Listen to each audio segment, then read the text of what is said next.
Once you know what gear you'll need and who's going to help you, it's time to actually direct your stream.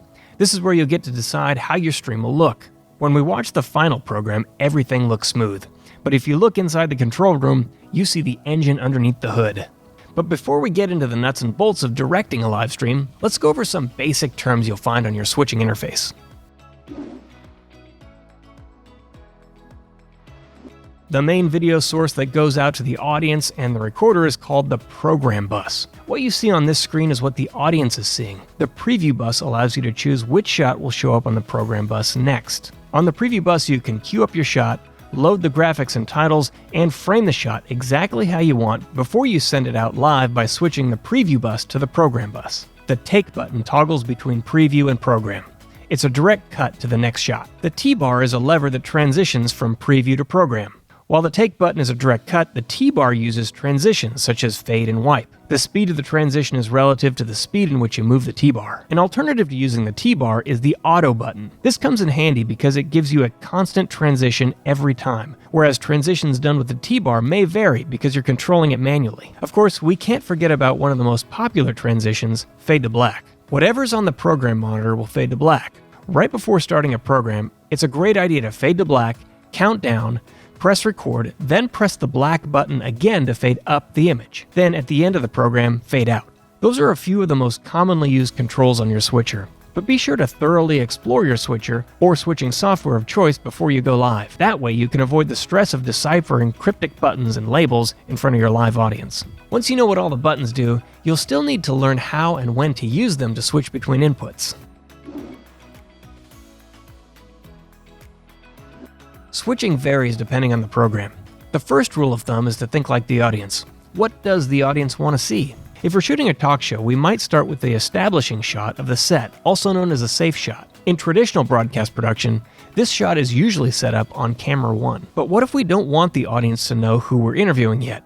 In this case, we might start with camera 2, framing a close-up of our host as they interview the guest. When they say the guest's name, we could switch to another camera with a close-up of the smiling guest. The camera operator may even give us a little push in as we choose that camera. For the most part, we want to stay with whomever's talking, but don't forget to show reactions from time to time as well. Keep asking yourself who or what should be the focus. Don't just switch whenever the other person talks, and don't switch without a plan. For sports or other action-filled events, camera 1 is usually set at midfield or center court. It'll provide the view we stay on during the play. You want to stay away from switching during the play because the audience needs to see what's going on. Each time there's a cut, especially during action in sports, the audience has to re-establish the geography and direction. Cuts can be too disorienting when the audience is attempting to follow the action. Right after the play, we go to our hero shot, which is usually set up on camera 3 or camera 4. These cameras usually have a dramatically different angle than camera 1, and so are great for cutaway shots. They stay with the player who made the awesome play. If you're doing replays, they, along with camera 2, are also great angles. Camera 2 is usually similar to camera 1, but framed in a tighter shot. Simpler productions may only require switching between the host and a screen share or presentation. In these situations, it's important for the technical director to consider the audience before switching. Is the host telling an amusing anecdote? Switch to the host. Lots of text on a presentation slide? Keep it locked on the presentation for those audience members taking notes. As the director, you have the advantage of seeing every available angle, so make it a point to choose the best one at the appropriate time. As you gain experience and get feedback from reviewers, it'll get easier to make decisions regarding when to switch and when not to. Everyone in the control room typically communicates with each other through headsets. If there's an announcer or a host, the control room voices are muted to the announcer and are only active when something needs to be said. In general, all communications should be kept short and to the point to avoid unnecessary distractions during the stream. A typical shoot may go something like this. Director, roll tape. Technical director puts tape on preview. Tape operator, rolling 30 seconds, 10 seconds, 5, 4, 3, 2. Director, ready tape and go to tape. TD switches the program monitor to tape by fading from black. Director, ready camera 1. The director asks if camera 1 is ready in order to give camera 1 and everyone else a heads up that he likes that shot and he's about to go to it. Camera 1 doesn't verbally respond. Sometimes camera 1 is not ready and is moving, in which case the director may call out another camera. If you're directing, try to give a little pause to let the camera person get set. Director, Take 1. TD presses the button to switch to camera 1. At this point, the TD is going straight to the shot and does not need to put something on preview monitor unless they're setting up a specific shot or showing others something on the monitor. The shoot is going smoothly so far. Now we need a lower third. In preparation, Graphics knows this and already has it prepped up. Director. Graphic ready? Graphics. Graphic ready. TD puts the graphic on preview by enabling the DSK. Director. Graphic out. TD disables the graphic. Director. Ready 2? Take 2.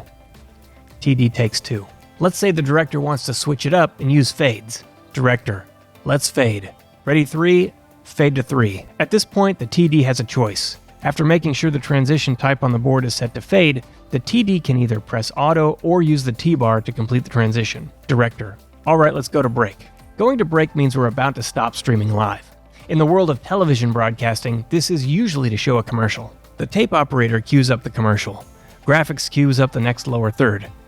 Camera 4 gets a bumper, a well-framed shot perfect for a lower third to end on before going to commercial. TD. Break ready. Graphics. Graphic ready. Director. Alright, music up. Graphic up.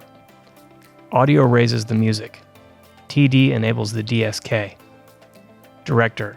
Going to break in 3, 2, 1. TD fades to black and cuts to the video that's now playing the commercial break. And there you go, you've completed your live shoot. With more practice and consistency, it gets easier and easier. One of the joys of going live is working together as a team. There's a lot of bonding that goes on when working for a common goal and knowing you have to be focused because you're streaming live. There's no rush like shooting live, so above everything, remember to have fun.